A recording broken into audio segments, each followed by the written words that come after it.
এতিয়া আমাৰ প্ৰফুল্লদাৰ বহুত কেইটা খেতি আছে এনেকুৱা সো আপোনালোকক মই তাৰে মাজৰ পৰা এটা খেতি মই দেখুৱাই আছো এটো হল কল খেতি বেসিক্যালি এখাতে জনাব গুটেখিনি কল খেতি কৰিব কাৰণে কি কি বস্তু মেইনটেইন কৰি ৰাখিব লাগে কেনেকুৱা কৈ এটো গ্ৰো কৰাব লাগে দিব লাগে ইয়াতে কি কি হাৰ ইউজ কৰিব লাগে উপজাও কেনেকুৱা কৰিব লাগে গুটেখিনি বস্তু এখাতে জনাব হয় এটো মানে কি G9 বুলি কয় এটো G9 এটো মানে অডো সাপোর্ট বেছি অখ নহয় আৰু ইয়াৰ কলটো মানে ডুল পাৰপাসত এৰি কৰিব পাৰি মানে ইয়াক পকায়ও খাব পাৰি সবজি হিচাপেও খাব পাৰি আচ্ছা এতিয়া এই কলটো লগা হৈছিল আপোনাৰ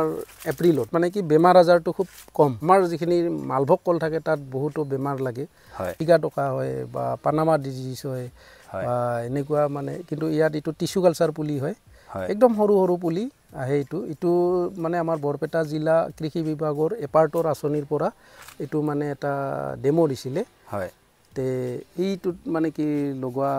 হৈছিল আৰু কি ইয়াত গোটেইখিনি বস্তু চৰকাৰে মানে খেতিয়কজনক ফ্ৰী দিয়ে আচ্ছা পুলিৰ পৰা হাৰৰ পৰা আৰু ফেন্সিঙৰ নেটলৈকে আৰু ইয়াত মানে জলসিঞ্চনৰ কাৰণে মানে কি ড্ৰিপৰ ব্যৱস্থাও মানে এটো চৰকাৰৰ ফালৰ পৰা বা ফাইনান্স কৰে মানে কৃষি বিভাগৰ ফালৰ পৰাই মানে খেতিয়কজনক প্ৰভাইড কৰে ওকে বুজি পাইছো সো বেসিক্যালি আপোনালোকক মানে চৰকাৰৰ পৰা বহুতখিনি হেল্প কৰে মানে ব্ৰিডিংৰ পৰা লৈ পেলাই ৰাসায়নিক সাৰৰ পৰা লৈ পেলাই আপোনাৰ ওয়াটাৰ সিস্টেম ড্ৰেনেজ সিস্টেম গুটেখিনি হেল্প কৰে এটো বেসিক্যালি 5 মাহত ইমানখিনি ডাঙৰ হৈছে নহয় জানো এটো মানে বছৰত ই হয় আৰু এটো আছিল মালভোগ এটো মালভোগ আৰু এটো কি আছিল এটো G9 বুলি G9 গুজৰাট 9 মানে গুজৰাটৰ বেসিক্যালি ব্ৰিড হয় ন একচুয়ালি এটো নাম দিছে G9 গুজৰাট 9 ভ্যাৰাইটি হয় হয় হয় আৰু এটো কলটো মানে ডুল পাৰপাসত ইয়াক মানে ডুয়েল পাৰপাসত ইউজ কৰিব পাৰে ৰান্ধিও খাব পাৰি পকাও মানে ই কৰিব পাৰি আৰু খাব সবজি হিচাপেও খাব পাৰি হয় এতিয়াটো মানে যিবিলাকে আমাৰ ইয়াত বিক্ৰী কৰি আছে মানে আলুৰ কেজি যেহেতু 35-40 টকা বজাৰত আলুৰ বিকল্প মানে কিছু মানে এটো 50 টকা 80 হিচাপে বিক্ৰী কৰে আৰু এটা ঠকত মোটামুটি 15-80 লাগি ইয়াত হয় এটা ঠকত মানে 15-80 লাগি হয় মানে এজন মানুহে মানে দাংব মানে অলপ অসুবিধাই হয় দুজন মানুহে ধৰি এটা ঠক দাঙিব লাগে সো এইটো মানে আপোনাক প্ৰডাকশন দি আছে বৰ্তমান হৈছে এটো মালভোগ কল হয় ন বজাৰত এই যোনটো ডাঙৰ ডাঙৰ কলটো হয় হেতু হয় না এটো আমাৰ যেটো মালভোগ কল হয় এইবিলাক মানে হেৰি হয় ওকে আৰু এইবিলাক সাকাৰ বিলাক মানে এইবিলাক কাটি থাকিব লাগে হয় এটো মানে 2 দিনতে কাটা হ'ব আৰু একচুয়ালি মানে বিক্ৰীও কৰা যায় এটো মানে এটাত 15 টকা কৰি বা কেতিয়াবা 10 টকা কৰি 10 টকা পাৰ মানে পুলিটো সাকাৰটো অকল আচ্ছা অকল সাকাৰটো মানে আপোনালোকে বিক্ৰী কৰে তেনেকুৱা হয় হয় যদি কোনোবাই লব বিচাৰে তেনেহলে আপোনাক কন্টাক্ট কৰি পেলাই আমাৰ আহি মানে কি আমি এনে কাটি পেলোৱাত কৰি কোনোবাই নি লগাই দিব পাৰে এইটো জাতটো মানে এতিয়া যদি কোনোবাই লৈ পেলাই এইটো যদি মানে কৰিব বিচাৰে এইটো খেতি কলখতৰ খেতিটো কৰিব বিচাৰে এইটো টাইমত কৰিব পাৰিব নে নাই এইটো টাইমত অলপ অসুবিধা হয় একচুয়ালি কি হয় জুলাই মাহলৈকে মানে ই থাকে কিন্তু মাটি লৈ হয় দ মাটি হলে অসুবিধা হ'ব যদি বাম মাটি হয় এটো কৰিব পাৰে কিন্তু এনে আমি একচুয়ালি এটো অক্টোবৰ মাহত মানে ই কৰা যায় আৰু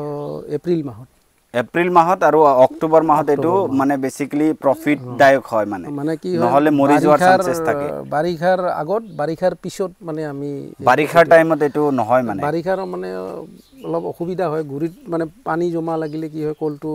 মৰি যোৱাৰ এটা ই থাকে যেটো সাকাৰটো হয় এই কাৰণে মানে পানী অলপ জোৱাৰ পিছতে মানে গ্ৰো কৰাটো বেছি বেনিফিশিয়াৰি হয় নহয় জানো ইয়াতে কোনো ধৰণৰ ৰাসায়নিক আপোনালোকে ড্ৰপ ইউজ কৰে নেকি ইয়াত মানে কি হয় বায়ো ফাৰ্টিলাইজাৰটো এপ্লাই কৰা হৈছে বায়ো ফাৰ্টিলাইজাৰ নহয় জানো বায়ো ফাৰ্টিলাইজাৰৰ এটা এক্সাম্পল দি দিয়ক যাতে মানুহে ইউজ কৰি পেলাই তাহাতৰ খেতিখিনি ভাল কৰিব পাৰে এতিয়া NPK আছে NPK হয় NPK টো ইয়াত মানে নাইট্ৰজেন ফসফৰাছ আৰু পটাছ এটো লিকুইড মানে ডজত আহে এটো লিকুইড ডজত মানে তেনেকুৱা স্প্ৰে কৰি দিব লাগে নহয় জানো এটো হয় আৰু নিজেও বনাব পাৰি কেতিয়াবা মানে কি হয় পঞ্চগব্য বুলি এটা ই আছে গৰুৰ মানে পেচাব গৰুৰ গোবৰ হয় তাৰ পিছত বেসন গুৰ এনেকুৱাকে মানে ন্যাচাৰাল ওয়ে দিও এটো ৰাসায়নিক যোনটো কিবা হয় হেতু বনাব পাৰে নহয় বনাব পাৰি গৰুৰ গোবৰ তাৰ পিছত গৰুৰ পেচাব আৰু আপোনাৰ গুৰ বেসন এইবিলাক মিলাই পেলাই সেই ৰাসায়নিক দ্ৰব্যটো বনাব পাৰে বেসিক্যালি বহুত ভাল হয় ডাব নাৰিকলৰ পানী দৈ লোকেল দেশী গৰুৰ দৈ হয় মানে তাত ই কৰি অলপ হিটো কষ্ট হয় কিন্তু কষ্ট হলেও তাৰ মানে বস্তুটো পিওৰ হয় আৰু ফ্ৰুটফুল হয় আৰ কি মানে কোনো ধৰণৰ মানে বেমাৰ আজাৰ হোৱাৰ চান্সেস বহুত কম থাকে এনে আপোনাৰ যোনটো ড্ৰপ কৈছে সেইটো ইউজ কৰিলে বাৰু কোনো হেল্থৰ কোনো ইস্যুজ নহয় আই গেছ নাই নাই নাই মানে কি হয় জৈৱিক যিটো ফাৰ্টিলাইজাৰ মানে আমাৰ আছে তাৰ এইটোত কোনো এটা নাই হয় কিন্তু ৰাসায়নিকতো ইয়াত যদি ৰিকমেণ্ডেড ড'জত যদি মানে প্ৰয়োগ কৰা যায় তেতিয়া ইমান এটা হাৰ্মফুল এফেক্ট নহয় কাৰণ কলটো মানে কি হয় তাত ওলোৱাৰ পিছত যেতিয়া ডিলটো ওলাব তাত কিছুমান মানে পোক আহে মহ আহে সেই মহটো আঁতৰাৰ কাৰণে মানে কিছুমান থাকে তাৰ ৰিকমেণ্ডেড যিটো সেইখিনি কি কৰিলে মানে সেই একো অসুবিধা নহয় কিন্তু পোকোৱাৰ কাৰণে একচুৱেলি যিবিলাক সচৰাচৰ কাৰ্বাইড দিয়ে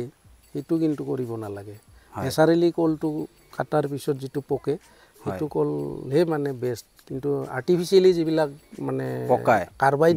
গেছ দি যিটো কাৰণ সেইটোত কোনো তাত মানে ৰিকমেণ্ড যিটো ড'জ কোনো মানুহে মানে নকৰে সেইটো কিন্তু ভয়ংকৰ